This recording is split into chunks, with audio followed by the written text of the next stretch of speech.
आप सभी का स्वागत है आपके अपने YouTube channel soft study Akash Kumar पर। आज मैं आपके लिए लेकर आया हूं क्लास 12 ज्योग्राफी चैप्टर 3 जनसंख्या संगठन के इंपॉर्टेंट ऑब्जेक्टिव क्वेश्चन आंसर को। और फ्रेंड्स, इस वीडियो के सभी प्रश्न सिलेक्टेड तथा अच्छे लेवल के हैं, वही क्वेश्चन को लिया गया है जिसकी संभावना आपके एग्जामिनेशन में आने की सर्वाधिक है। तो वीडियो को पूरा जरूर देखिएगा और चैनल पर नए हो तो चैनल को सब्सक्राइब भी कीजिएगा। और मैंने इस वीडियो में आपके लिए गिफ्ट भी रखा है, तो आप उस गिफ्ट को भी जानकर जाइएगा। तो शुरू करते हैं आज के अपने पहले प्रश्न से। फर्स्ट क्वेश्चन है हमारा, प्रति हजार स्त्रियों पर पुरुषों की संख्या क्या कहलाती है। ऑप्शंस आपके सामने हैं, जनघनत्व, औसत जनसंख्या, लिंग अनुपात या उपरोक्त में से सभी। दोस्तों, पहले प्रश्न को समझ लीजिए अच्छे तरीके से।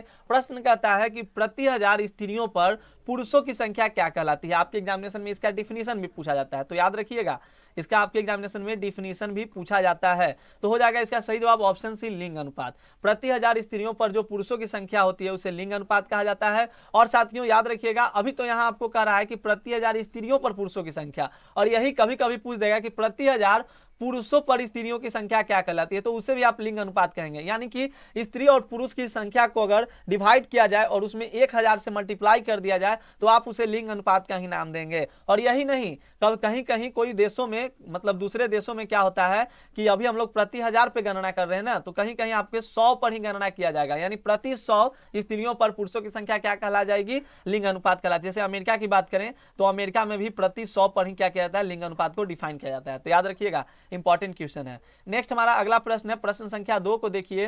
कहता है कि निम्नलिखित में किस देश का लिंग अनुपात विश्व में सर्वाधिक है। विश्व में सर्वाधिक लिंगानुपात वाला देश कौन सा है। तो सबसे पहले समझिए, सर्वाधिक लिंग अनुपात मतलब कि स्त्रियों की संख्या पुरुषों की संख्या से ज्यादा। स्त्री की संख्या क्या होनी चाहिए दोस्तों, ज्यादा होनी चाहिए पुरुषों की संख्या के अपेक्षा, तभी ना लिंग अनुपात उस देश का ज्यादा होगा। तो अगर हम लोग बात करें यहाँ पे ऑप्शन डी आपका लैटविया जो है, लैटविया में आपके 100 स्त्री पर केवल 85 पुरुष हैं। 100 स्त्री पर केवल 85 पुरुष हैं। यानी कि यहाँ लड़कियां जो होती है वो लड़कों पे फिदा होती होगी, समझ सकते हैं आप लोग, क्योंकि 15 भाई जो लड़के हैं वो कम पड़ जाते हैं लड़कियों के लिए, तो इसी से आप अनुमान लगा सकते हैं। तो निम्नलिखित में किस देश का लिंग अनुपात विश्व में सर्वाधिक है, तो लैटविया का 100 स्त्री जो है वो 85 पुरुष पर, यानी प्रति मतलब 100 स्त्री पर 85 पुरुष ही वहां पे हैं। और बात करें हम लोग संयुक्त अरब अमीरात की, तो यहाँ पर दोस्तों 100 स्त्री पर कमेंट सेक्शन में बताइएगा 311 पुरुष हैं। समझ लीजिए, मतलब एक लड़की पर कितने लड़के मरते होंगे, लगभग 3, एक लड़की पे 3 लड़का। समझ लीजिए कितना यहाँ का प्रॉब्लम है। तो संयुक्त अरब अमीरात का जो है वो लिंग अनुपात विश्व में सर्वाधिक क्या है, तो कम है, विश्व में सर्वाधिक कम है। कहाँ का, संयुक्त अरब अमीरात का, यानी कि स्त्रियों की संख्या पुरुषों की संख्या की अपेक्षा कम है। नेक्स्ट हमारा प्रश्न है, प्रश्न संख्या 3 को देखिए कि निम्नलिखित में किस देश का लिंग अनुपात विश्व में निम्नतम यानी कि कम है। दोस्तों बताने की आवश्यकता है नहीं, आप लोग फटाफट से कमेंट सेक्शन में कमेंट कर दोगे संयुक्त अरब अमीरात। जितने भी प्रश्न है सिलेक्टेड हैं, अच्छे लेवल के हैं, वही क्वेश्चन को लिया गया है जो आपके एग्जामिनेशन के लिए इंपॉर्टेंट रहेंगे। याद रखिएगा, यहाँ पर देश की बात कर रही है तो लैटविया का तो आपको पता ही है कि 100 अगर लड़की है, 100 स्त्रियां हैं, तो 100 स्त्री पर कितने पुरुष, 85 पुरुष। और यही अगर मैं बात कर लूं संयुक्त अरब अमीरात की, तो 100 स्त्री पे 311 पुरुष, अभी मैंने आपको बताया 311 पुरुष। लेकिन दोस्त यहाँ पर अभी देश के बारे में बात किया जा रहा है। अगर यही महादेश की बात कर दी जाए तो महादेश में याद रखिएगा सबसे ज्यादा जो लिंग अनुपात आपका है वो आपका यूरोप का है, सबसे ज्यादा यूरोप का। और सबसे कम जो कम है आपका वो किस महादेश का, तो एशिया महादेश, यानी कि जिस महादेश में हम लोग हैं एशिया महादेश में, तो एशिया महादेश का कम है और यूरोप महादेश का जो है लिंग अनुपात विश्व में सर्वाधिक है। तो याद रखिएगा। और अगर हम लोग औसत की बात करें, औसत कितने हैं, औसत जो लिंग अनुपात है विश्व का क्या है, तो याद रखिएगा 100 स्त्री पर अभी 102 पुरुष हैं। 100 स्त्री पर 102 पुरुष, पूरे विश्व का औसत में बता रहा हूं, औसत, ठीक है, ये एवरेज लेकर आप चलते हैं। नेक्स्ट हमारा जो अगला प्रश्न है, प्रश्न संख्या 4 को देखिए। कहता है कि ऑस्ट्रेलिया का आयु लिंग पिरामिड किस आकार का है। आप एनसीईआरटी बुक को खोलना, एनसीईआरटी बुक जब आप खोलिएगा तो वहां पे आपको ये सारे पिक मिल जाएंगे। आयु पिरामिड, आयु लिंग पिरामिड, एक तरफ औरत एक तरफ मर्द का क्या किया जाता है वहां पे स्ट्रक्चर दिखाया जाता है। तो ऑस्ट्रेलिया का जो आयु लिंग पिरामिड किस आकार का है, तो वो याद रखना है 4 का ऑप्शन भी हो जाएगा, घंटी के आकार का इसका पिरामिड जो आकार है वो दिखाई देता है। आयु लिंग पिरामिड क्या होता है एक्सप्लेनेशन वाले वीडियो में आप देख लीजिए। और हमारा अगला प्रश्न है, प्रश्न संख्या 5 को देखिएगा। ये प्रश्न भी आपके लिए लाजवाब रहने वाला है। प्रश्न कहता है कि महिलाओं को गांव से नगरीय क्षेत्रों में प्रवास करने से रोकते हैं। मतलब कि गांव में ऐसी कौन सी सुविधाएं हैं जिसके कारण जो महिलाएं हो नगर में प्रवास करना नहीं चाहती हैं, यानी कि रुक जाती हैं, नगर में प्रवास नहीं करती हैं। तो सबसे पहली बात है कि अगर रहन सहन की उच्च लागत अगर गांव में ही उपलब्ध हो जाए तो लोग प्रवास करना क्या करेंगे, उचित नहीं समझेंगे, महिलाएं जो होगी प्रवास नहीं करेगी, तो ऑप्शन ए भी आपका करेक्ट है। ऑप्शन बी को देखिए, नगरों में आवास की कमी, अगर नगर में आवास की कमी रहेगी तो लोग गांव से नगर में जाना क्यों चाहेंगे भाई, नहीं न जाएंगे, यानी ऑप्शन बी भी आपका करेक्ट है।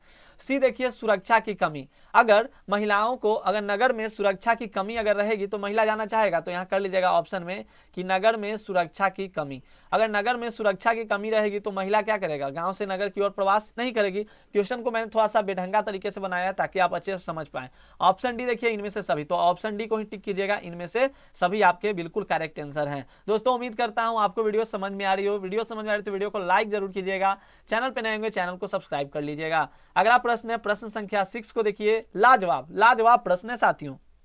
क्या कहता है कि निम्नलिखित में से कौन सी संख्या जनसंख्या के कार्यशील आयु वर्ग का प्रतिनिधित्व करती है। कार्यशील अभी मैं आपको एग्जांपल देता हूं, अगर मान लीजिए बाल आयु वर्ग की मैं बात करूं, बाल आयु वर्ग, इसका एज बताइएगा आप लोग, कमेंट सेक्शन में कमेंट कीजिए आप लोग तब तक, तो 0 से 14 वर्ष, ठीक है, गुड। और यहाँ पर बाल के बाद आते हैं व्यस्क आयु वर्ग की अगर बात कर लें दोस्तों, तो ये कितना से आ जाते हैं, 15 से लेकर 59 वर्ष, 15 से लेकर 59 वर्ष तक। और जो वृद्ध आपके होते हैं, जिसे आप बुढ़ा कहते हैं, तो वृद्ध जो आयु वर्ग होता है साथियों, ये आपके हो जाते हैं 60 से प्लस वाले, 60 से प्लस वर्ष के जितने भी हैं वो वृद्ध के अंतर्गत आ गए।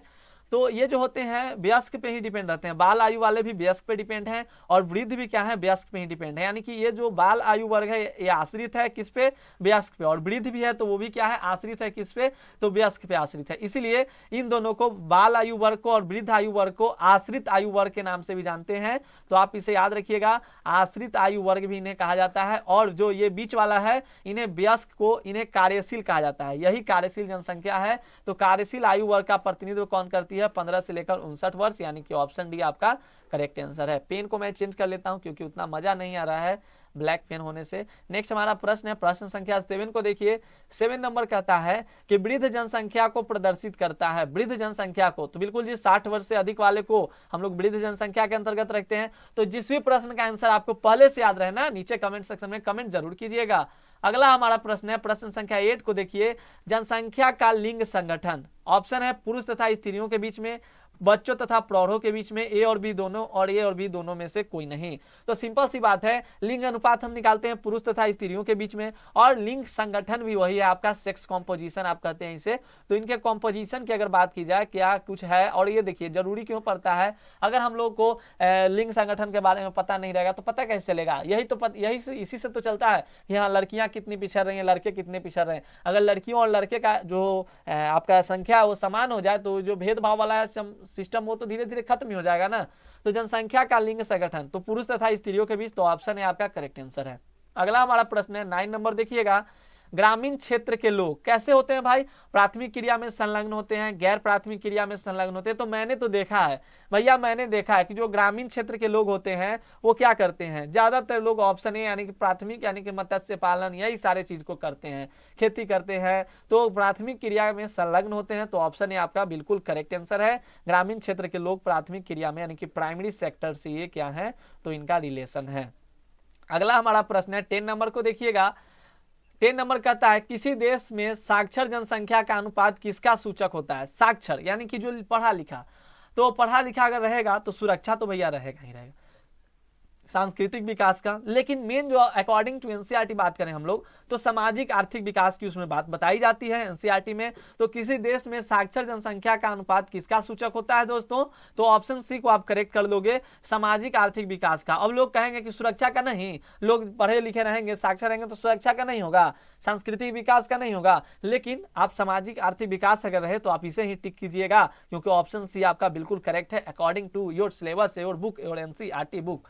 नेक्स्ट हमारा प्रश्न 11 नंबर देखिएगा दोस्तों, भारत में साक्षरता दर कितने वर्ष से अधिक आयु वाले जनसंख्या के उस प्रतिशत को सूचित करता है जो पढ़ लिख सकता है। तो बताइएगा भारत में साक्षरता दर यानी कि जो लिटरेसी रेट है वो कितने वर्ष से अधिक आयु वाले जनसंख्या के प्रतिशत को सूचित करता है। तो बिल्कुल दोस्तों ऑप्शन है 7 वर्ष से अधिक। तो आई होप कि आप लोगों ने 7 वर्ष से अधिक को टिक किया होगा। बिल्कुल आप लोग मेरे विश्वास पे खरे उतरिए, जो भी मैं कहूं आप उसी को टिक करते जाइए क्योंकि आपके लिए इंपॉर्टेंट रहेगा। और तब तक मैं आप लोग कमेंट सेक्शन में कमेंट कर दीजिए, तब तक मैं पेन का कलर चेंज कर लेता हूं क्योंकि मुझे इसमें भी मजे नहीं आ रहे हैं। चलिए नेक्स्ट हम लोग अगले प्रश्न की ओर बढ़ते हैं। 12 नंबर कहता है एशिया के नगरीय क्षेत्रों में किस कारण लिंग अनुपात जो है वो पुरुषों में अनुकूल है। तो बताइएगा एशिया के नगरीय क्षेत्रों में किस कारण लिंग अनुपात पुरुषों में अनुकूल है दोस्तों। तो 12 का सही आंसर ऑप्शन है पुरुष प्रधान प्रवास, यानी कि पुरुष प्रधान प्रवास है जिसके कारण लिंग अनुपात पुरुषों में अनुकूल है, स्त्रियों में तो अनुकूल है नहीं, स्त्रियों में एशिया में सबसे कम है, पता होगा आपको, तो पुरुषों में अनुकूल है, पुरुष प्रवास का जो प्रधान है। अगला हमारा प्रश्न देखिए 13 नंबर क्या कहता है कि ग्रामीण और नगरीय क्षेत्रों में कौन से स्तर अलग अलग होते हैं। ऑप्शन है आयु, लिंग संगठन, व्यवसायिक संरचना, जनसंख्या का घनत्व। तो सभी जो हम लोग अगर नगर और ग्राम की बात करें तो ग्रामीण और नगरीय क्षेत्रों में कौन से स्तर अलग होते हैं, तो आपका इसका सही आंसर ऑप्शन डी हो जाएगा सभी। आप बात कर लें आयु लिंग संगठन की तो यहाँ पे सेक्स कॉम्पोजिशन भी सही से नहीं है, ईयर सेक्स कॉम्पोजिशन भी नहीं है। जो आपका व्यवसायिक संरचना है, कॉमर्शियल स्ट्रक्चर, जनसंख्या का घनत्व, डेंसिटी पॉपुलेशन, ये सब भी आपका यहाँ पे स्तर जो होता है वो अलग अलग होता है। अगला प्रश्न है 14 को देखोगे। 14 कहता है कि जापान के पिरामिड का संकीर्ण आधार और सुंडाकार शीर्ष क्या दर्शाता है। तो आप जब जापान का पिरामिड देखिएगा तो उसका संकीर्ण आधार आपको देखने के लिए मिलेगा। आप देखिएगा एनसीईआरटी बुक में, ऐसे मैं आपको पिक दिखा देता बट एडिट करना पड़ेगा वीडियोस को। तो जापान के पिरामिड का संकीर्ण आधार और सुंडाकार शीर्ष क्या दर्शाता है। तो सी आपका सही जवाब निम्न जन्म दर और मृत्यु दर, निम्न जन्म दर और निम्न मृत्यु दर वो आपको दर्शाता है। अगला हमारा प्रश्न है सुंडाकार है ना, वो नीचे की ओर सुंडाकार शीर्ष है उसका।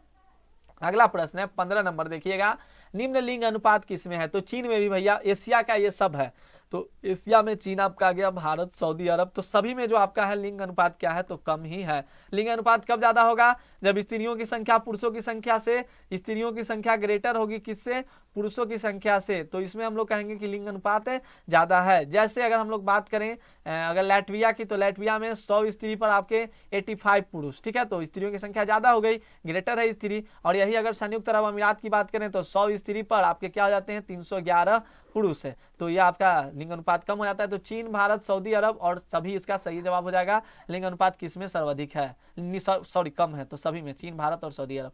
अगला प्रश्न है 16 नंबर, नाइजीरिया की आयु लिंग पिरामिड की आकृति कैसी है। बोर्ड मॉड्यूल क्वेश्चन है, नाइजीरिया वाले प्रश्न पूछा गया है इस प्रश्न को। तो प्रश्न अभी है कि नाइजीरिया की आयु लिंग पिरामिड की आकृति कैसी है दोस्तों। 16 का आपका सही आंसर ऑप्शन है त्रिभुजाकार। कैसी है, तो त्रिभुजाकार, याद रखिएगा नाइजीरिया का त्रिभुजाकार। सेकेंड लास्ट क्वेश्चन है आपका 17 नंबर देखिएगा, लोगों को निम्न में से किस आधार पर अलग किया जा सकता है। ऑप्शन है आयु के आधार पर, लिंग के आधार पर, निवास स्थान के आधार पर, या इनमें से सभी। तो बिल्कुल दोस्तों ऑप्शन डी आपके करेक्ट आंसर है, इनमें से सभी। आयु के आधार पर हम लोगों ने बांटा ही वयस्क को, वृद्ध को, इस तरह से। लिंग के आधार पर स्त्री और पुरुष में, निवास स्थान तो शहरी और ग्रामीण मैंने किया ही। तो इनमें से सभी के आधार पर हम लोग क्या कर सकते हैं, लोगों को अलग कर सकते हैं, वर्गीकृत कर सकते हैं। अगला हमारा प्रश्न है देखिएगा 18 नंबर, जो कि last question of this video है। और इस वीडियो में मैंने आपके लिए बोला था कि एक गिफ्ट है, तो गिफ्ट ये है कि आप डिस्क्रिप्शन बॉक्स को चेक कीजिए, आपको इसका पीडीएफ का लिंक, आपको आंसर सहित लिंक दे दिया गया है, आप उसे आसानी से अपने ड्राइव से डाउनलोड कर सकते हो। 18 नंबर है, निम्नलिखित में किसने संयुक्त अरब अमीरात के लिंग अनुपात को निम्न किया है। और अगर सभी चैप्टर्स का पीडीएफ चाहिए बिल्कुल फ्री है, आप टेलीग्राम चैनल को ज्वाइन कीजिए, बिल्कुल बेस्ट आपको पीडीएफ मिलने वाला है बिल्कुल फ्री में। टेलीग्राम चैनल का नेम वही है सॉफ्ट स्टडी आकाश कुमार। तो पुरुष कार्यशील जनसंख्या का चयनित प्रवास या पुरुषों का उच्च जन्म दर, भैया जब उच्च जन्म दर रहेगा तो संयुक्त अरब अमीरात का अनुपात निम्न कैसे होगा। तो सिंपल सी बात है ना, स्त्रियां वहां पे कम है तो स्त्रियों की निम्न जन्म दर, तो ऑप्शन सी आपका करेक्ट हो जाएगा कि स्त्रियों की निम्न जन्म दर के कारण क्या है, स्त्रियों पर प्रभाव पड़ रहा है और केवल 100 स्त्री पर वहां पर 311 पुरुष हैं। मतलब समझ सकते हैं शादी विवाह में लड़के वाले को ही लड़की के यहाँ जाना पड़ता होगा और कहना पड़ता होगा कि दहेज दूंगा, शादी कर लीजिए। तो दोस्तों उम्मीद करता हूं आपको ये 18 क्वेश्चंस अच्छे लगे होंगे। अगर आपको वीडियो समझ में आई तो वीडियो को लाइक कीजिएगा, चैनल को सब्सक्राइब कीजिएगा और पीडीएफ के लिए टेलीग्राम ज्वाइन कर लीजिए। अन्यथा आप गूगल पे सर्च कीजिएगा SOFTSTUDYAKASHKUMAR, तो आपको सिंपल एक वेबसाइट मिलेगा, एक वेबसाइट आपको मिलेगा और उस वेबसाइट पे क्लिक कीजिएगा तो आपको जितने भी क्वेश्चन आंसर है सारे के सारे स्टडी मटेरियल्स आपको वहां पे मिल जाएंगे। तो दोस्तों उम्मीद करता हूं आपको वीडियो समझ में आई होगी, तो please hit like and subscribe. मिलते हैं अगले वीडियो में, तब तक के लिए धन्यवाद। स्वस्थ रहिए, मस्त रहिए।